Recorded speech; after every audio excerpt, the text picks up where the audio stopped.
no todos le ponen las mismas ganas a hacer un proyecto, no todos le dan la importancia que amerita. Entonces, esa frase de que, oye, ¿sabes qué? Si se nos pasó en el expediente, lo arreglamos en obra, forma parte de esta enfermedad grandísima que lamentablemente nos está costando salir. Sería muy bueno que las empresas no solamente publiquen las fotos de los diseños, sino cuáles han sido sus resultados, ¿no? ¿Pero qué? ¿Para qué? El para qué, ¿no? O sea, siempre es lo más importante. ¿Para qué realmente se realizó todo ese trabajo? Construcción sin fronteras, el espacio donde exploramos cómo la construcción virtual, la tecnología y las experiencias internacionales están transformando la industria de la construcción. Acompáñanos a conocer las historias que se construyen episodio tras episodio. Conduce Erika Valle. De verdad es muy importante porque ahora más que nunca creo que ha llegado el momento en que todos los reflectores de la inversión pública se centralicen en la metodología BIM. Y también importante el BDC, porque en la nueva ley de contrataciones ya se nombra al BDC dentro de sus renglones, cosa que es por primera vez, ¿no? Sí, totalmente. Y no, para no adelantarnos, siempre pregunto en sí cómo comenzó un poco la carrera de Raquel, o sea, primero por qué la elección, ¿no? de ser ingeniera civil, para luego ya irnos al meollo de Bueno, yo en realidad quería estudiar otra carrera. A mí me gustaba muchísimo y me apasionaba la diplomacia y el periodismo, entonces quería coger la carrera del periodismo y llegar luego a ser diplomática, pero en el camino en Ayacucho no había periodismo cuando yo terminé el colegio, porque yo soy ayacuchana, y decidí optar por una carrera que vaya afín con mis habilidades, ¿no? Entonces, como era buena en matemáticas, dije, bueno, entonces apunto a ingeniería civil. Pero ya en el desarrollo de mi profesión, más que nada, empecé a encontrar lo fascinante que puede ser esta carrera, porque aporta muchísimo en el cambio de la sociedad, en el cambio de la mentalidad, y también porque dotamos de servicios especiales para quienes lo requieren y quienes necesitan mejoras también. Entonces, ahora, después de ya de varios años, ahora que decías que tengo 25, sí, realmente el tiempo se pasó tan rápido, pero en el camino hemos ido aprendiendo muchísimas cosas de todas las personas, independientemente de la profesión que tengan, y también de los mismos obreros. Se aprende muchísimo. Así que yo puedo dar fe de que la ingeniería civil es fascinante, es apasionante y realmente es una herramienta que puede mejorar el estatus de cualquier persona en nuestro país. Sí, definitivamente, de acuerdo, Raquel. Y bueno, de todas maneras, yo creo que utilizas la diplomacia en todos los proyectos, ¿no? Para no matar a algunos. Sí, ahorro de energías. Sí, sí, ahorro. Bueno, ya Raquel, ahora sí ya entrando al meollo, el tema BIM en el Estado público. ¿Cómo ha cambiado un poco tu visión, no? O sea, hablábamos de los años de experiencia que tenías dentro del Estado. ¿Qué ha cambiado en sí que haya en este momento, durante todos estos años de experiencia, para que realmente ahorita podamos liderar un proceso BIM? Mira, lo que ocurre es que el BIM nace de la necesidad. Y como cualquier ingeniero que ha estado en ejecución de obras, para nosotros siempre ha sido frustrante encontrarte en una ejecución deficiencias en el expediente técnico que te daban lugar a las consultas reiterativas, te daban lugar a adicionales de obra, deductivos, reducciones y los odiosos, y todos definitivamente creo que compaginamos que las ampliaciones de plazo sí son una enfermedad en la ejecución de las obras. Entonces, empiezas a analizar qué se puede hacer. Y yo recuerdo que en muchas reuniones que teníamos de amigos ingenieros decíamos, ¿cómo podemos cambiar o cómo podemos mitigar estos problemas que se tienen en obra porque son muy recurrentes? Entonces, decíamos que el inicio de estos puntos flacos definitivamente eran los expedientes técnicos con deficiencias. Entonces, había que trabajar sobre mejorarlos. Es un producto que se resume de las habilidades y el trabajo de seres humanos finalmente. Entonces, no todos le ponen las mismas ganas a hacer un proyecto, no todos le dan la importancia que amerita. Entonces, esa frase de que, oye, ¿sabes qué? Si se nos pasó en el expediente, lo arreglamos en obra, forma parte de esta enfermedad grandísima que lamentablemente nos está costando salir, ¿no? Porque en todas las evaluaciones y siempre que comentamos también contigo, decimos que es mucho mejor, muchísimo mejor resolver los problemas cuando estás diseñando que resolverlos cuando estás ejecutando el físico. Entonces, por esa necesidad es que encuentro al BIM. En el 2014 tuve mi primera capacitación, algunos ya hacían BIM en nuestro país, principalmente en el sector privado, nadie conocía en el sector público. Y en el 2014 conocemos al BIM y realmente me quedé fascinada con las posibilidades de mejora que significaba esta herramienta, esta metodología, en lo que nosotros estábamos buscando. Y bueno, ya en el camino llegó el BDC que complementó al BIM y en definitiva es la única puerta que tenemos para salir de esta deficiencia en la ejecución de las obras públicas. Totalmente de acuerdo, Raquel. Y es más, hay un dato que por ahí lo he estado escuchando bastantes veces, es que podemos, si hacemos un cambio en la etapa de diseño, nos puede costar 1, pero si hacemos ese mismo cambio en la etapa de ejecución, nos puede costar hasta 10 veces más. Entonces eso nos hace ver que realmente la importancia a nivel de presupuesto y más gesto, más por proyectos públicos que básicamente salen de muchos de nuestros impuestos, la importancia de generar estas mejoras, ¿no? Para estos proyectos. Claro, porque siempre hablamos de lo que está haciendo la Contraloría desde el 2019. Ellos sacan un reporte de obras paralizadas. Entonces, conforme pasa el tiempo, el número de obras paralizadas siguen sumando. Y la capacidad de reactivarlas es muy lenta.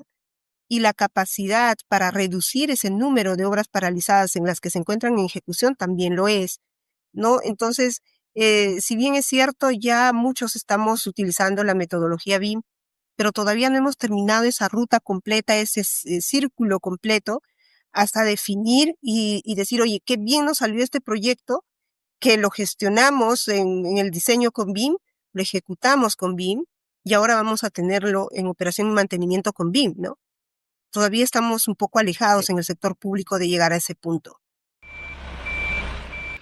Sí, ahorita actualmente se está apostando, por lo que he visto, bastante por los expedientes técnicos, y ahí quería entrar un poco más, a ahondar en ese punto, ¿no? O sea, ¿qué cambios has visto muy concretos que han cambiado de las licitaciones de hace años con las licitaciones que ahora ya se vuelven un poco más comunes, ¿no? Ya hay un especialista BIM. Sí, que claro, cómo ha ido modificando y cómo ahora la expectativa del uso del BIM también se ha hecho tan conocido y casi todos los ministerios están solicitando y están contratando elaborar sus expedientes técnicos con BIM. Mira, yo considero que esta necesidad constante, ya descubierta hace años por parte del Estado, por parte de todos los actores, incluyendo a los privados, porque finalmente los privados y el Estado somos partners en esto de la ejecución de las obras públicas, nos hemos dado cuenta que la única forma para poder realmente tener proyectos que tengan los tiempos, los costos definidos y cuando se ejecuten sean tal cual se han previsto, es utilizar una metodología y utilizar un sistema y herramientas que nos permita garantizar que lo que estamos haciendo es lo correcto.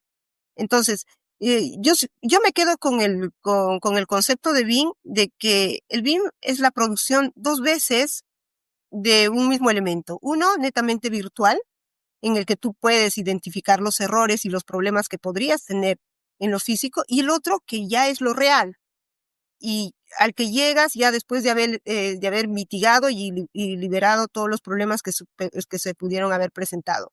Para mí ese es el concepto que engloba realmente lo que queremos conseguir con el BIM.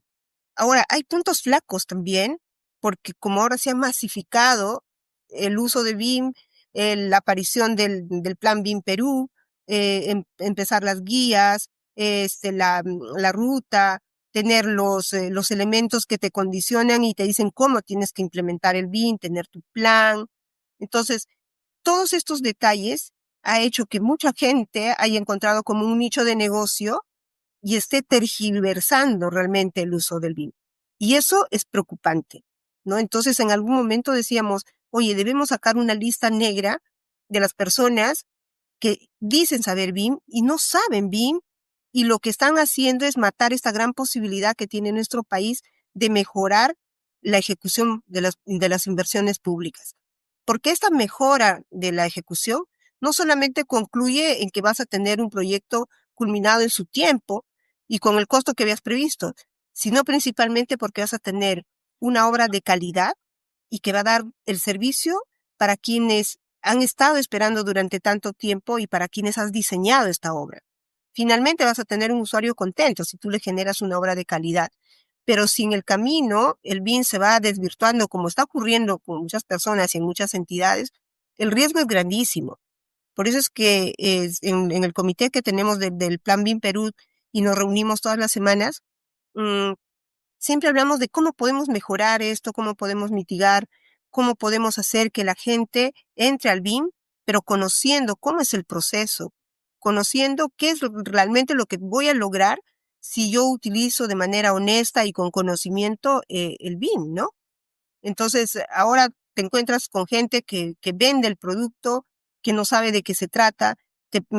Hace poco tuvimos un consultor que nos decía que había elaborado un expediente y había llegado hasta el 7D y yo me quedé deslumbrada, ¿no? Entonces, cuando empezó a ejecutar, Claro. de verdad fue la decepción más grande. Tuvimos que resolverle el contrato, tuvimos que dedicarnos a hacer ese expediente técnico ya en casa con todos los especialistas de la entidad. Entonces, en esto sí tenemos que trabajar, así como lo haces tú mediante tu podcast, o las reuniones que tenemos constantemente, o cuando tenemos la oportunidad de dar una charla, conversar con jóvenes, decirles que finalmente el BIM no es la gran solución si es que la honestidad no le acompaña. Tienen que todos ser conscientes que un trabajo mal hecho va a resultar en un producto mal elaborado y que a finales va a terminar eh, convirtiendo al BIM en algo que realmente no sirve. Y eso es lo que no, ese es el punto al que no queremos llegar. Entonces, estamos trabajando en eso en el sector público, en los lugares que nos toca trabajar. Siempre tratamos de ver esa parte. Y les digo siempre a los chicos, miren, nosotros empecemos por algo pequeño, con que tengamos solo un uso BIM en nuestros proyectos y estamos haciendo BIM, ¿no? Pero hagámoslo desde pequeño y empecemos a crecer con nuestras habilidades y vamos a ver que el producto va a crecer también en calidad y en optimización de recursos junto con nosotros. Esa es la idea en realidad, ¿no? Sí, exacto, exacto. O sea, se está viendo mucho el producto del BIM y no se está viendo la metodología. No vamos a entrar a detalles de metodologías, pero no se está viendo todo el trabajo. Yo creo que en sí sería muy bueno que las empresas no solamente publiquen las fotos de los diseños, sino cuáles han sido sus resultados, ¿no? O sea, qué han logrado realmente con aplicar esas metodologías, ¿no? Porque la verdad es que visualmente cualquier modelo bien hecho se ve impactante, ¿no? Pero ya cuando entras un poco más de fondo y comienzas a ver, y, pero qué, para qué, el para qué, ¿no? O sea, siempre es lo más importante, para qué realmente se realizó todo ese trabajo, ¿no? Pero definitivamente hay empresas, pero también he visto muchas entidades que también lo han puesto como que colocado las letras en piedra, me parece, y no hay forma de que salgan de ese molde de decir, no, yo necesito el MIDP y todo bien establecido, y entonces hay veces ya se vuelve, transversan también la documentación, ¿no? Porque al final lo que Sí. queremos es construir dos veces, no generar más papeles que en sí probablemente no tengan un mayor impacto, ¿no? Exacto, sí, exacto. Eso es, mira, ahora que tenemos ya una guía de cómo es la implementación del BIM, ¿no? Es más o menos como una receta que se ha hecho desde el plan BIM para querer ayudar a quienes quieran implementar el BIM y que lo tengan que hacer porque ya dentro de poco va a ser obligatorio. Entonces, esta guía es el paso a paso de qué cosas tienes que contar. pero siempre nos encontramos con que la gente piensa que el objetivo es hacer BIM. De poco teníamos un plan que hemos estado revisando y el objetivo del plan BIM de esa entidad era lograr un equipo que conozca y que utilice adecuadamente los software BIM, ¿no? Entonces, estamos confundiendo en realidad el objetivo con la herramienta para llegar o con el medio para llegar al objetivo, ¿no? Entonces yo les decía a los chicos, miren, yo puedo tener el equipo A1, todos preparados, tener los mejores software, tener las mejores PCs, pero ¿eso cómo impacta en lo que realmente tengo que producir? O sea, mi objetivo tiene que ser mejorar mi producción. Y ya podré identificar en el camino en qué mejora voy a medir, ¿no? Por ejemplo, ahora en la SUNAT nosotros tenemos 2 objetivos que están plasmados en nuestro plan. El primero es reducir las incompatibilidades y las interferencias en nuestros expedientes técnicos a 0, ¿no? Porque eso sí es, si vamos a hacer un trabajo concienzudo, el resultado sí es alcanzable, ¿no? Ya. Y el segundo es, en virtud al primero, reducir las consultas durante la elaboración de los expedientes técnicos, ¿no? Que va concatenado. Pero al margen de estos, hay algo que es importantísimo. Mucha gente dice que con el BIM reduce los tiempos de diseño. Para mí es un enunciado muy errado, porque lo que se hace con el BIM es que podrías mejorar el análisis de compatibilidad de tus especialidades visualmente, identificarlas con mayor sencillez. Pero lo que sí podrías optimizar y reducir son los tiempos que le dedicas exclusivamente a la evaluación, ¿no? Porque, ¿qué ha ocurrido? Siempre se ha tenido un proceso lineal, ¿no? Primero, el proyectista diseña, luego se lo entrega al supervisor, el supervisor revisa, luego se lo devuelve para que levante las observaciones, y así es una cadena de acciones en las cuales en ningún momento el supervisor y el proyectista trabajan juntos. Entonces, ahora, añadido a las herramientas que se utilizan, a los software que se utilizan, también hay que cambiar el proceso, ¿no? Y ese cambio de proceso es gracias al BDC, ¿no? Entonces, cambiamos el proceso de tener un proceso estrictamente lineal a un proceso que podría ser un proceso acordeón, que lo podríamos llamar fácilmente como un proceso acordeón, ¿no? En un momento nos reunimos todos y producimos lo que es el anteproyecto, porque ahí todos tienen que dar sus insumos, y luego cada especialista se va dividiendo con su par para verificar para empezar a desarrollar su especialidad. Entonces, este trabajo concurrente sí va a reducir los tiempos de evaluación neta. Entonces, antes se tenía 15 días, la norma también te lo estipulaba así, ¿no? Todavía la norma que seguimos utilizando nosotros porque tenemos contratos anteriores, en el que dice, el consultor entrega su producto y la entidad tiene 15 días para evaluar y el consultor tiene 15 días para levantar esas observaciones. Entonces, si te das cuenta, tienes 5 entregables, siendo ya totalmente expeditivos y que solo se le lleve 15 días para levantar las observaciones y todo quede perfecto, estamos hablando de 5 meses adicionales a los que ya tenías previsto, ¿no? Entonces, es ya el proceso que viene complementando al uso de los software, de las herramientas que tenemos para mejorar también nuestra producción y mejorar la calidad de lo que estamos produciendo. Sí. Y Raquel, mencionaste bastante el tema de los equipos técnicos del Estado, ¿no? Y ahí quería un poco ahondar a qué es lo que ahorita, cuál es el rol, porque antes era un tema más de, se podría decir, en- de revisor a nivel de 2D, y ahora cómo cambia este esquema ya cuando tienes estas sesiones de acordeón, ya tienes modelos tridimensionales, qué es lo qué habilidades o qué capacidades ahora ya encuentras ya necesarias para personas que quieren o están en el equipo o quieren entrar al equipo. Mira, ahora lo que tiene que hacer todo especialista es dominar el modelo. Y cuando digo dominar el modelo, me refiero a que debe conocer el modelo tan a detalle que le sea sencillo poder identificar algún error de diseño o pueda identificar también un error de modelo, ¿no? Entonces, lo que hacemos nosotros es que el proyectista produce su diseño, tiene un modelador si es que él mismo no puede sacar el modelo, y la supervisión evalúa sobre el modelo. Ya hemos eliminado los 2D, ya no tenemos más planos en la mesa para revisión, todo es en el modelo y tratamos de que esa evaluación sea concurrente, ¿no? Que sea concurrente porque como siempre les digo a los chicos, cuando yo reviso un producto, hay observaciones que pueden ser resueltas en el momento, ¿no? Pongamos, ya tengo una mampara de vidrio y bueno, resulta que tengo un tomacorriente en medio de la mampara.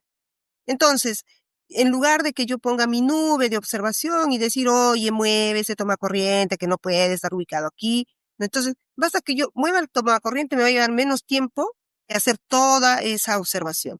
Entonces ahí entra la discrecionalidad y la capacidad que tiene el evaluador para poder identificar de todas las observaciones cuáles pueden ser liberadas en el momento y trabajar directamente con su proyectista y su modelador para que se puedan corregir. Y ya las que tienen que utilizar mayor tiempo para ser subsanadas, bueno, entonces se tendrá que generar una nueva reunión para verificar el levantamiento. Entonces, este proceso, este cambio de mentalidad entre el proyectista y el supervisor está dando buenos resultados. Entonces yo les decía a los chicos, de hoy en adelante ustedes tienen que generar trazabilidad, todo lo que observaron y corrigieron, porque lo que vamos a tener es de esas observaciones porque siempre son repetitivas. Entonces en el futuro tendremos este listado de lecciones aprendidas y que ya el proyectista también vea, no, siempre fallo aquí, entonces ahora le pongo más atención y corrijo. Esa es la idea, ¿no? De que ellos sean diestros utilizando el modelo, pero también conociendo su especialidad.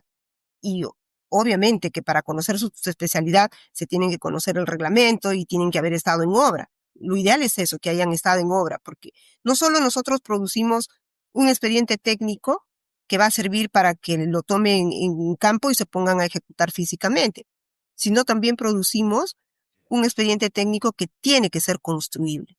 Tiene que ser construible y cuando esté en operación y mantenimiento tiene que ser pasible de ser alcanzado en todos sus puntos para ser operado y mantenido adecuadamente. Ya nos ha pasado hace poco, en una reunión, el área de mantenimiento nos reclamaba que habíamos dejado un ducto en el que estaban instalados unas tuberías, pero no tenían espacio para corregir, porque una de las tuberías tenía fuga y no tenía espacio el operador para poder hacer ese cambio. Entonces tuvieron que desmontar las tuberías que estaban más a la visión para poder llegar a la que estaba al fondo. Entonces, por ejemplo, estos detalles ya los estamos incorporando ahora, ¿no? ¿Qué sección mínima debería tener un ducto para que garantice que la operación y mantenimiento va a ser la que todos esperamos? Claro. Y esos ya son temas mucho más técnicos y justamente siempre me gusta dar esos ejemplos donde a nivel a nivel de software uno no quizás no encuentre una interferencia, pero ya a nivel constructivo ya sí se Ujú. imagina realmente cómo voy a colocar esa tubería, cómo voy a tener que excavar o voy a colocarla, cómo lo voy a realizar. Ahí donde ya comienzas a ver, voy a tener que pasar por este lado, pero este lado, literal, Exacto. encuentro otras tuberías, ¿no? Entonces, ¿qué voy a hacer? Entonces, eso realmente es una interferencia. Y es algo que se tienen que solucionar en ese momento, porque si no, cuando llega ya, no hay otra solución. O sea, más bien hay que desarmar. Definitivamente. Mira, yo pongo el ejemplo de lo que me pasó en obra.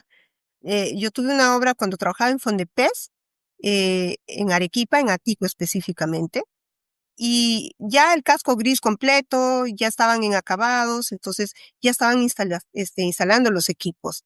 Y resulta que uno de los equipos que tenía que entrar por una sala de refrigeración era tan grande que no entraba por la puerta. Entonces, ya te imaginas, tuvimos que Claro. volar la puerta. No nos quedó de otra chance. Entonces, ¿por qué? Porque no habíamos compatibilizado la edificación con el equipamiento. Porque muchos dicen, no, compatibilidad es solamente entre las especialidades, pero no, el equipamiento es totalmente importante. Igual que los muebles, porque el hecho de que tú tengas un escritorio y que no esté exactamente con el punto de energía o con el punto de data, ya genera un espacio que al final vas a tener cables tirados en el piso, ¿no? Entonces, lo que se quiere es un espacio que al final, cuando el usuario lo haga, lo utilice, sea cómodo, sea agradable, disfrute y no tenga que estar cuidándose de no golpear algo o de no alcanzar algún punto para hacer la limpieza, por ejemplo, ¿no? Entonces, es integral en realidad, pero esta integralidad lo obtienes con el tiempo, o sea, tú ves de manera holística, pero con el tiempo.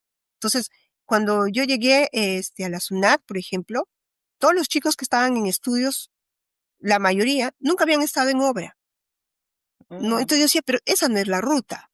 La ruta es que primero tienes que haber estado en obra y después de estar en obra, recién te pones a diseñar.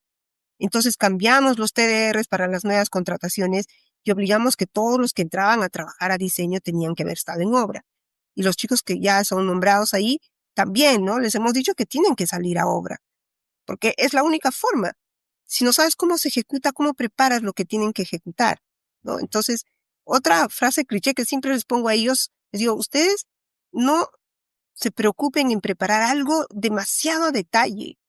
O sea, no necesitas modelar la perilla de la puerta, de que cómo se va. No, porque tú tienes que generar un documento que sea entendible para el constructor, que no le cause ninguna duda de qué es lo que tiene que contar ahí, y lo que son detalles que no necesitas modelar, porque ellos ya conocen los estribos de la columna, ya saben, ¿no?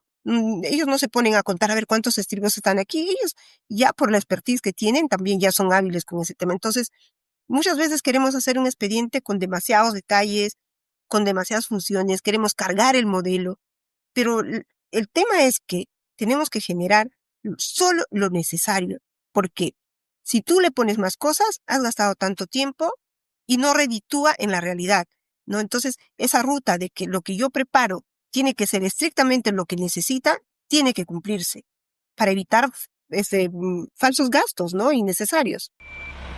sí, una de las, uno del, los reprocesos, no, no, el trabajo extra que no emite ningún valor y que es una de las principales causas en sí de pérdidas también según el himno, Totalmente. de hacer mucho más de lo que realmente se necesita. Y ahí Raquel Sí, has tocado varios puntos, un punto que me gustaría ahondar respecto, ok, a nivel de detalle, que es la parte visual, no entremos a detalle, no valga la redundancia.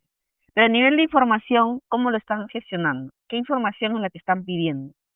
Porque me ha ya, mira, tocado, te soy sincera, me ha tocado proyectos donde me piden que todas las hojas del expediente técnico estén un poco del modelo. Entonces, sí, ya me imagino, me imagino. Nosotros estamos creciendo con el nivel de madurez que tienen los chicos para desarrollar el modelo, para manejar la información. Tenemos un EIR que es suave en realidad. Entonces, lo que generamos, nuestro modelo es principalmente para liberar interferencias, incompatibilidades y obtener metrados de lo grueso, ¿no? ya, Entonces, solo metrados de lo grueso. Muros, puertas, ventanas, ¿no? Esas cosas. Ahora, los detalles, por ejemplo, detalles de mamparas, de escaleras, esas cosas las seguimos haciendo en 2D. Y ya luego en el plano extraído del modelo lo ponemos en la parte de abajo sin ningún problema, tal como siempre se ha tenido. Entonces, va a llegar un momento en que nosotros vamos a generar nuestro modelo y ya vamos a empezar a utilizar el fierro predimensionado, ¿no? Porque ahora todavía seguimos utilizando el método antiguo. Pero esperamos que en el siguiente proyecto ya el fierro sea predimensionado, las instalaciones eléctricas también ya tengan cierta modernización, ¿no? Porque ahora, por ejemplo, las baterías que se tienen, que pueden suplir sin ningún problema a los grupos electrógenos, que son unas cosotas grandes, o los UPS que ya tienen incorporado la ventilación. Entonces, queremos empezar a buscar posibilidades de mejorar nuestro producto, no solo por el tema de costo, sino también porque en la etapa de operación y mantenimiento tengan una operación y mantenimiento ya a la altura de lo que ocurre en todo el mundo, ¿no? Entonces, queremos avanzar de poco a poco, pero siempre cogidos de la mano con el nivel de madurez que tenemos como equipo. claro. Claro, totalmente de acuerdo. Y Raquel, ahorita se están viendo en la SUNAT más temas de expedientes técnicos. ¿Ya hay alguna experiencia ejecutando alguno de esos proyectos? Mira, eh, todavía no tal cual se debería tener. Vamos a iniciar un proyecto piloto que tiene que ser integral, porque estos expedientes que estamos desarrollando ahora no están preparados para hacer seguimiento en obra, a no ser de que el contratista lo quiera subir a un 4D y hacerle un seguimiento adecuado en función de su cronograma. Pero lo que sí queremos es que vamos a iniciar un proyecto que es en Junín, debemos más o menos en 15 días, y sí, cogerlo desde el inicio, ¿no? Queremos concluir el proyecto, el expediente técnico y pasar la información para ejecución, una información que le permita, sí, hacer su 4D para hacer el seguimiento de ejecución de obra. Hasta ese punto es lo que tenemos planificado, llegar. Pero sí hemos tenido, bueno, en lo personal hemos tenido una experiencia que fue gratificante, de verdad, en el Ministerio Público. Hicimos un proyecto pequeñito nada más, que era una sede de medicina legal. Pequeño el proyecto, tenía un costo de ejecución de obra de 3.600.000, una cosa así. Entonces hicimos el expediente técnico, ejecutamos la obra, no tuvimos ni un adicional, no tuvimos ni una consulta, tuvimos 2 días de ampliación de plazo porque justo estaba esta movilización, ¿recuerdas? Cuando estaban en contra de la presidenta y que la gente salía a pelear, y nuestro proyecto era en Ica. Entonces se paralizó 2 días, que fueron los 2 días de ampliación de plazo.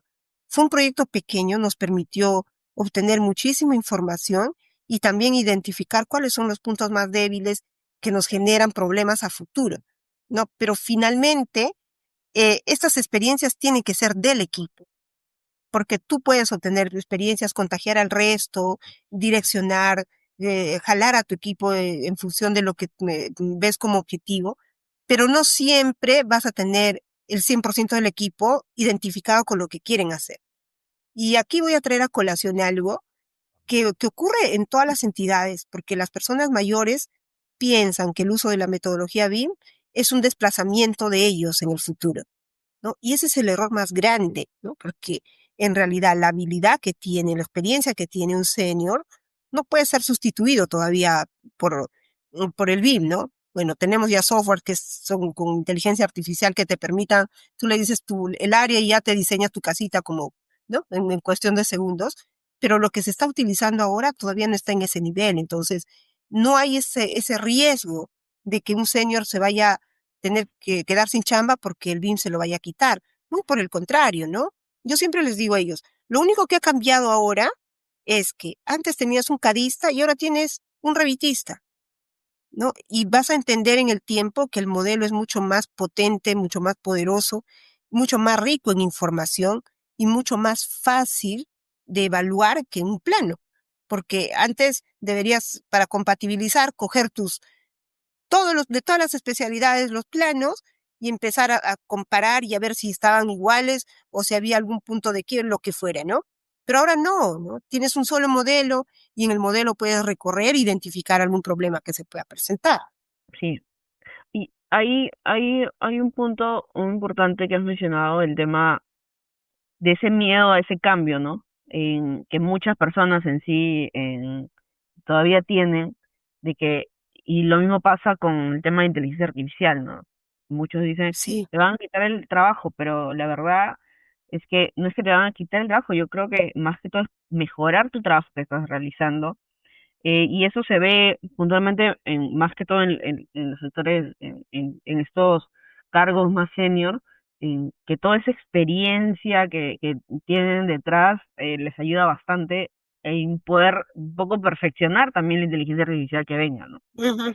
En, y ya entrando un poco a la parte final, Raquel, ok, hemos hablado de lo que necesita, ahorita cuál es el estado qué es lo que están apuntando el Estado a nivel de esas implementaciones, y ya poniéndonos en el otro lado de estas consultoras o ejecutores que están un poco a la espera, ¿no? De cómo atacar o cómo lidiar y trabajar con esta nueva ley de contrataciones ¿qué recomendaciones le podrías dar, ¿no? A estas empresas que quieren, mejor dicho, que ya se ven obligadas casi a ya utilizar ciertas metodologías en que un poco, sin perder ese objetivo final que lo has mencionado bastantes veces, ¿no?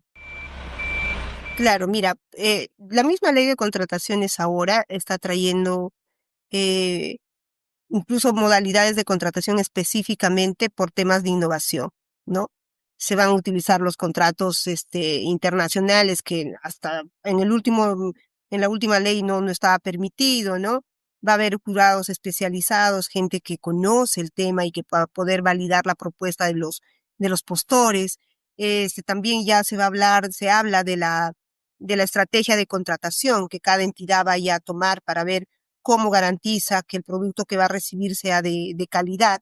Entonces, en realidad, la Ley General de Contrataciones Públicas, la nueva, ha abierto muchísimas posibilidades para la mejora continua y el uso de la tecnología, pero en todas sus versiones, ¿no?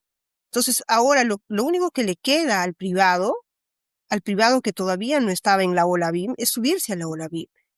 Y para subirse a ella, tiene que empezar a capacitarse.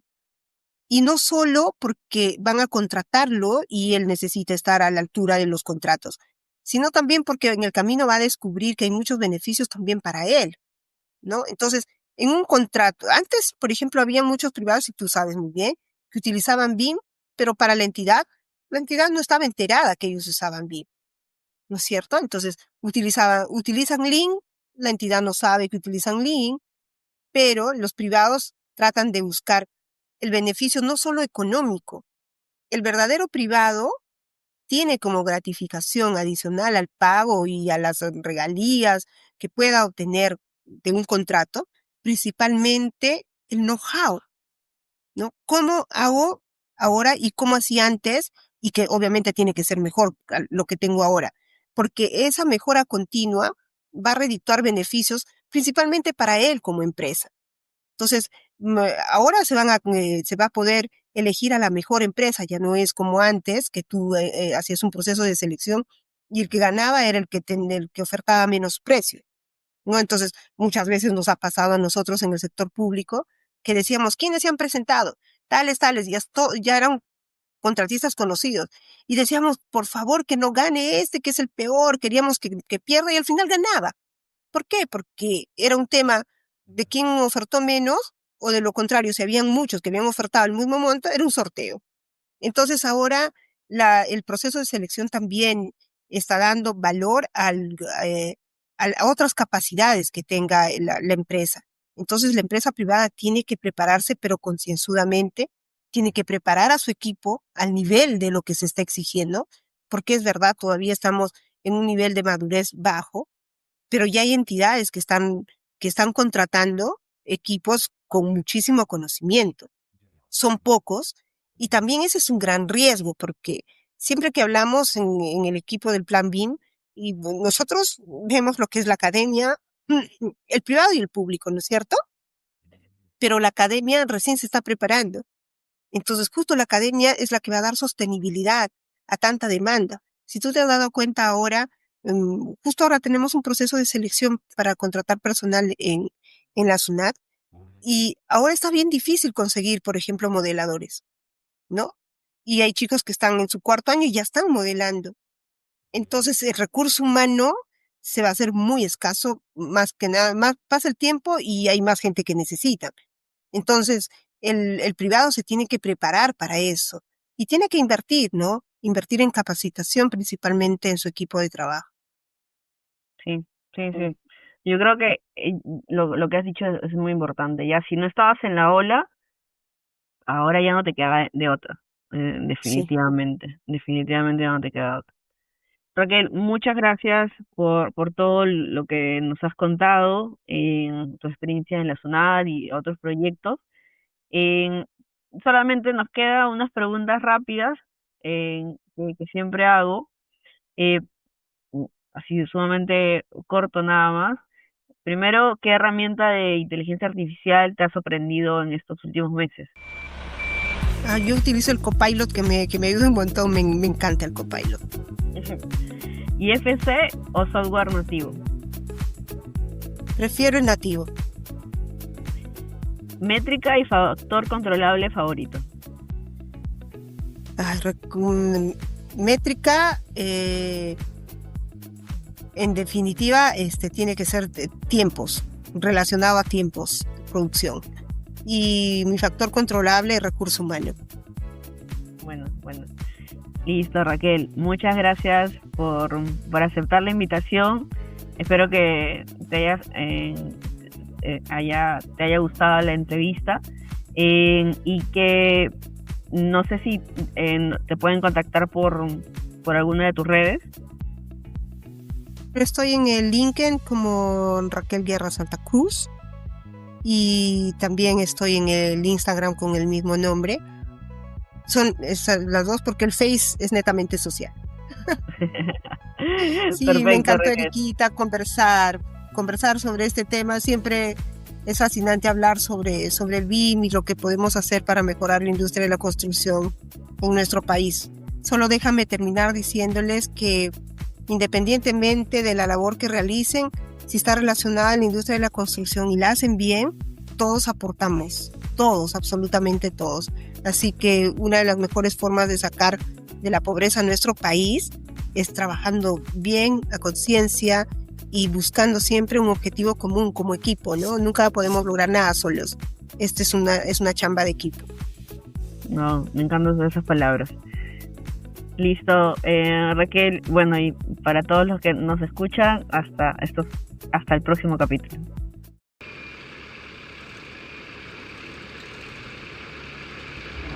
Construcción sin fronteras. Idea original, Erika Valle.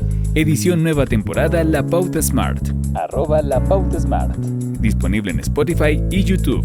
Síguenos en Instagram como @Construcción sin fronteras.